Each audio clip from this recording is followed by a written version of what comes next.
के बाद एक बार फिर से आपका स्वागत है। नर सेवा को नारायण सेवा मानकर कार्य करने की दुहाई देने वाले उदयपुर के नारायण सेवा संस्थान के कर्ता धर्ता पिछले साल हुई 3 विबंधित बालकों की मौत के मामले में अभी भी कानून की पकड़ से दूर है।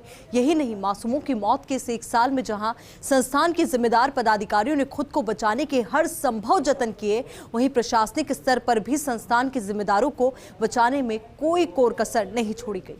क्या है पूरा मामला, देखिए इस रिपोर्ट में।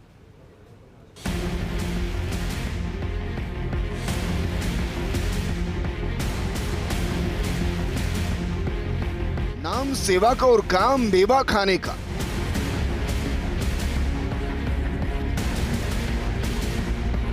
उदयपुर में संचालित नारायण सेवा संस्थान यानी नर में नारायण के वास होने के ध्येय वाक्य के साथ गरीब, असहाय और पीड़ित की सेवा की दुहाई दी जाती है। सेवा के नाम पर करोड़ों का चंदा वसूला जाता है।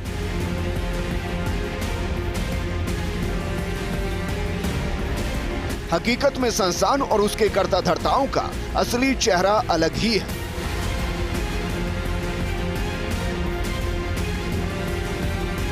क्योंकि 1 साल बाद भी विबंधित मासूमों के परिजनों का इंसाफ का इंतजार है। नारायण सेवा संस्थान के विबंधित बालक पुनर्वास केंद्र में 21 से 25 सितंबर 2021 के बीच 3 मासूमों की मौत हुई थी।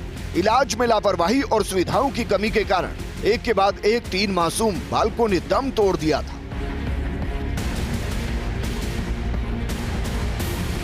मासूमों की मौत संस्थान के पदाधिकारियों की कारगुजारियों को साफ बयां करती है।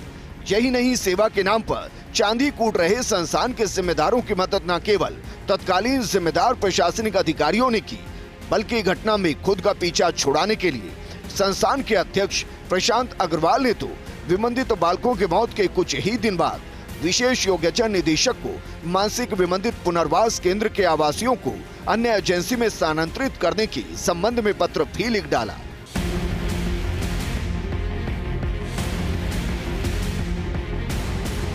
सितंबर 2021 के इस गंभीर घटनाक्रम के बाद 11 अक्टूबर 2021 को लिखा गया संस्थान अध्यक्ष का पत्र साफ बयां करता है कि जिम्मेदार संस्थान पदाधिकारी अपनी जिम्मेदारी निभाने के बजाय घटनाक्रम में खुद की जवाबदेही से बचना चाहते हैं।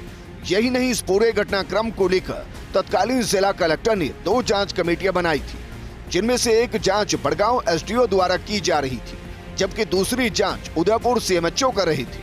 दोनों टीमों ने अपनी अंतरिम रिपोर्ट कलेक्टर को पेश कर दी। सरकार को सौंपी गई अंतिम रिपोर्ट में तत्कालीन उदयपुर कलेक्टर चेतन देवड़ा ने एसडीओ बड़गांव की जांच रिपोर्ट को दरकिनार कर दिया और सीएमएचओ उदयपुर की अध्यक्षता में गठित कमेटी की जांच रिपोर्ट को तवज्जो देकर मामले में नारायण सेवा संस्थान की किसी भी लापरवाही को सिरे से खारिज कर दिया। सामान्य घटना करार देकर संस्थान और जिम्मेदार अधिकारियों को क्लीन चिट दे दी, जबकि तत्कालीन एसडीओ बड़गांव सलोनी खेमका ने जांच रिपोर्ट में नारायण सेवा संस्थान के विबंधित गृह में हो रही गड़बड़ियों, धांधलियों और घोर लापरवाहियों का खुलासा किया था और विस्तृत जांच करवाने की अनुशंसा भी की थी।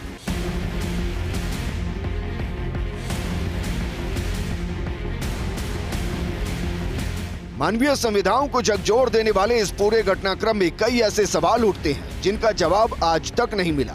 पहला सवाल तो यही है कि जब तत्कालीन एसडीओ बड़गांव की 27 सितंबर 2021 को पेश की गई जांच रिपोर्ट में कई गंभीर अनियमितताएं बताते हुए विस्तृत जांच की अनुशंसा की गई, तो उस पर अमल क्यों नहीं हुआ?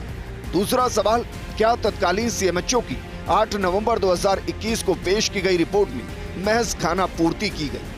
आखिर सीएमएचओ की रिपोर्ट को क्यों तवज्जो दी गई?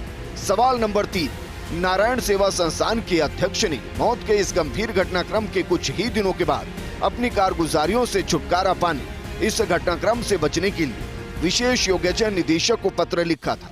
विबंधित बाल गृह के आवासियों को दूसरी जगह शिफ्ट करने के लिए चिट्ठी लिखना कई सवाल खड़े करता है।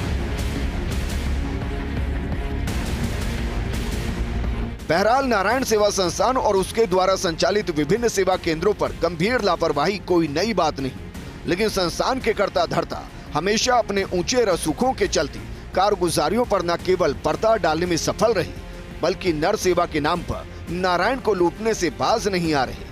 ऐसे में अब देखना यही है कि आखिर 3 मासूम विबंधित बालकों के गंभीर हालत में हुई मौत की इस मामले में इंसाफ कब मिलता है। Bureau report, first India news.